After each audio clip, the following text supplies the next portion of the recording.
Namaskar. A warm welcome to World News and Indian Perspective on All India Radio. This is Prashant Kumar Sinha bringing glimpses of major developments of the day from across the globe. The headlines. India remembers supreme sacrifice of brave hearts in defending Parliament against terrorists in 2001. India's contribution in UN peacekeeping operations strengthens credentials for permanent UNSC seat, says Dr. S. Jaishankar. Mass COVID-19 vaccination program to begin tomorrow in the United States. Britain and the EU decide to continue talks beyond self-imposed deadline, and Indian launches Cinemascope for SCO countries to promote cultural exchange on films.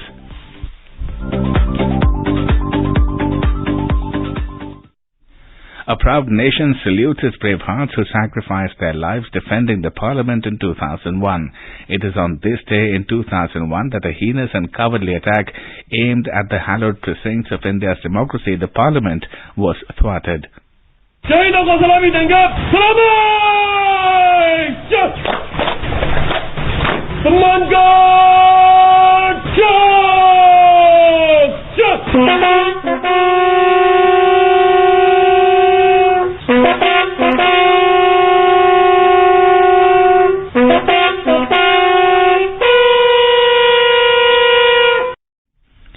President Ramnath Kovind, Prime Minister Narendra Modi and Lok Sabha Speaker Om Birla paid tributes to the martyrs.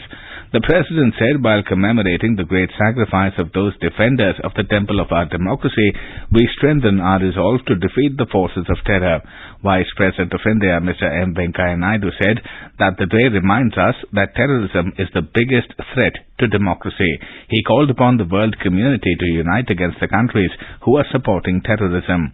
Prime Minister Narendra Modi said that we will never forget the cowardly attack on our Parliament. Mr. Modi said India will always be thankful to the valor and sacrifice of those who gave away their lives protecting our Parliament. External Affairs Minister of India, Dr. S. Jaishankar, has said that India's stellar record in the UN peacekeeping operations strengthens its case for a permanent seat at the UNSC. Our record of 51 out of 71 UN deployments involving more than 2 lakh military personnel, often in very difficult circumstances, is not only widely appreciated, but has actually contributed, it has strengthened our credentials for the permanent membership of the UN Security Council. He was speaking at the second Manohar Parrikar Memorial Lecture. Dr. Jaishankar lauded the role of late Defence Minister Manohar Parrikar in reforming the defence diplomacy cooperation. Its results have been shown in India's recent humanitarian and disaster relief efforts in its neighbourhood. In the last 6 years, few activities have done more than HADR operations to enhance India's stature and credibility in the region. In Yemen and Nepal in 2015, in Fiji in 2016, in Sri Lanka in 2016 and 17, Bangladesh and Myanmar in 2017, Indonesia in 2018, Mozambique in 2018 and 19, and most recently in Madagascar in 2020. Dr. Jaishankar credited the Indian diplomacy for facilitating India to source its defence needs from a diverse set of nations. He added that the phase of technology denial against India has in recent years given way to India participating in global defence supply chain. The minister lamented that a long-standing political rivalry is being expressed as cross-border terrorism by India's western neighbour. A massive COVID-19 vaccination campaign will begin in the United States tomorrow. The U.S. government gave final go-ahead to the shots needed to end the outbreak. The pandemic has killed nearly 3 lakh Americans. General Gustave Perna of Operation Warp Speed, the Trump administration's vaccine development program, said truckloads of Pfizer's vaccine will be delivered today to nearly 150 distribution centers across the country. The United States has adopted a new official map of Morocco that includes the disputed territory of the Western Sahara. U.S. Ambassador to Rabat, David Fisher, unveiled a new map of Morocco on Saturday following the presidential proclamation recognizing the sovereignty of the Kingdom of Morocco over its Sahara. The U.S. administration has decided to open a consulate in Dakhla. In a tweet, the U.S. said that the aim is to encourage U.S. investments and contribution to economic and social development. The United States has designated Nigeria as a country of particular concern for severe violations of religious freedom. The reason cited by the White House in a statement is a deep concern over religion-based violence in Nigeria, particularly the killing and persecution of Christians. The designation has expressed dismay over what it calls the Nigerian government's inexcusable lack of action to end faith-based violence. This is All India Radio giving you the world news. Britain and the EU have decided to continue talks on a free trade agreement beyond a self-imposed deadline on Sunday. The move follows a meeting between European Commission President Ursula von der Leyen and British Prime Minister Boris Johnson. A joint statement was issued which said the talks will continue. Despite the fact that deadlines have been missed over and over, we both think that it is responsible at this point in time to go the extra mile. We have accordingly mandated our negotiators to continue the talks and to see whether an agreement can be reached even at this late stage.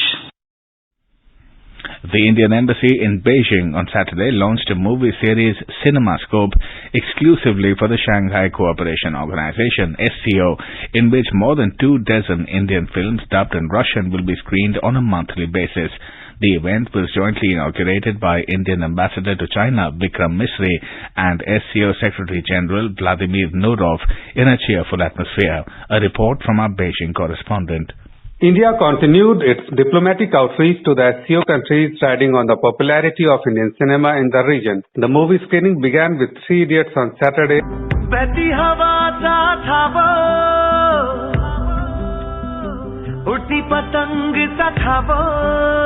and will continue till India's chairmanship of the SCO Council of Heads of State meeting in 2023. Addressing the gathering, Ambassador Vikram Misri said, "This initiative, which we have got Cinemascope, aims to showcase Indian movies dubbed in Russian for our friends in the SCO family as well as the larger Russian-speaking family." While the proposal from Prime Minister Modi for SCO Film Festival is under consideration by member states, the Indian Embassy in Beijing has decided to make a small beginning on the road to build relationship through the medium of cinema. SCO Secretary General Vladimir Nurov congratulated the Indian Embassy for taking the unique initiative and expressed happiness that Cinemascope event will coincide with the SCO Year of Culture in 2021 as SCO celebrates its 20 years of formation. This is Anshuman Mishra from Beijing. Bangladesh on Sunday signed an agreement with the Serum Institute of India, SII, for procurement of 3 crore doses of the Oxford AstraZeneca vaccine. The vaccine will be delivered in 6 installments of 50 lakh doses each.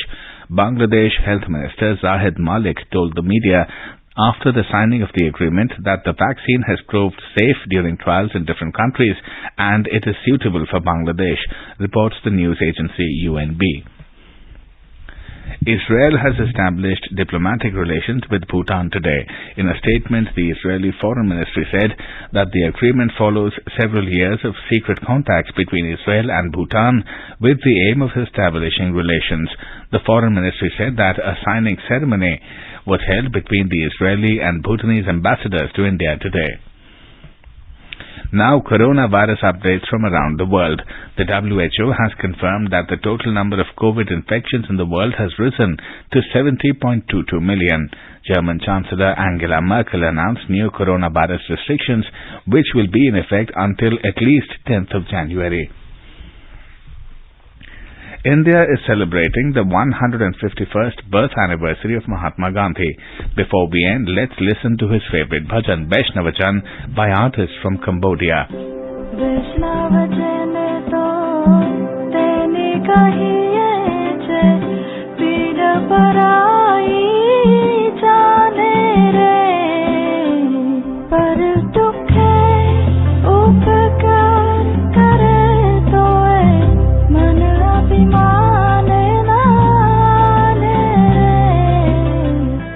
And with that, we end this bulletin. See you at the same time tomorrow with the next edition of World News.